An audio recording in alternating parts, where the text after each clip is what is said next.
ట్రోలర్స్‌కి ఏం జెప్తారు నార్మల్‌గా? చాలా మంది ఏయేవో అంటూ ఉంటారు. నేను ట్రోల్ చేస్తూ ట్రోలర్స్‌కి ఉంటారు. ఒకటే ఏం చెప్తానంటే, హ్మ్. చాలా మంది కొంచెం టైమ్ పాస్ కాల్ చేసి నవ్వడం, ఎక్కిరించడం అలా చేస్తారు. హ్మ్. వాళ్ళు దయచేసి చేయొద్దని కోరుకుంటా. ఎందుకంటే, నాకు కూడా అప్పుడప్పుడు కొంచెం బాధ అనిపిస్తుంటది. కొంచెం హ్మ్. ఫోను చేసి, "ఏయ్! ఉప్పల్ బాల నువ్వు, అరేయ్! ఏడున్నావురా? హ్మ్. నేనురా" అలా అన్న వాళ్ళుంటే నేను చెప్పాను. హ్మ్. ఎవడైతే నాకేందంటే అంతకన్నా నేను డబల్ తిడతాను. హ్మ్. రికార్డ్ చేసుకుంటావు, రికార్డ్ చేసుకో. ఘోరంగా అట్లా తిట్టా. అట్లా టైమ్ పాస్ మీరు ఉప్పల్ బాలేనా? అని ఊకే కంటిన్యూ ఇట్లా ఫోన్ కొట్టి చిల్లరగా చేస్తుంటారు. అప్పుడు కొంచెం బాధ అనిపిస్తుంటది.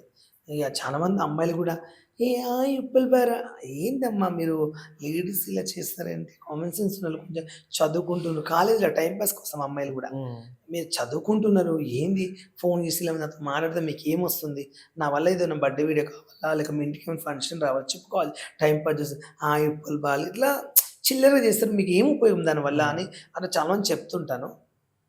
లెటర్ బి అంటే అది కొంచెం బాధ అనిపిస్తుంటది. ఊకే టైమ్ పాస్ చేసి చిల్లరగా మాట్లాడడం. రోడ్ మీద వెళ్తే కొంతమంది నవ్వడం, ఎక్కిరించడం. ఒక పెళ్ళికి పోయినామనుకో మనం హ్మ్. పెళ్లి కొడుకు నా క్లోజ్ ఫ్రెండ్. పెళ్లి పిలిచిండు. అక్కడ అందరూ సెల్ఫీలు దిగుతారు. కొంతమంది 5, 6 మంది తీట నా కొడుకులుంటారు. హ్మ్. వాళ్ళు ఏసి చూసి నవ్వడం, ఏ ఉప్పల్ బాలుగాడురా అని ఇట్లా హ్మ్. ఎగతాళిగా అంటుంటే అప్పుడు కొంచెం బాధ అనిపిస్తుంటది నాకు. హ్మ్. నేనప్పుడు అనుకుంటా, ఇది పెద్ద వేస్ట్ నా కొడుకులు. మనం చూసి అనుకుంటే మనకేం అవసరము. ఈళ్ళు పెద్ద చెత్త నా కొడుకులని అలా నేను లైట్ తీసుకొని ఎళ్ళిపోతుంటా. ఓకే. అప్పుడు కొంచెం నా మైండ్‌లో కొంచెం ఫీల్ అయితా.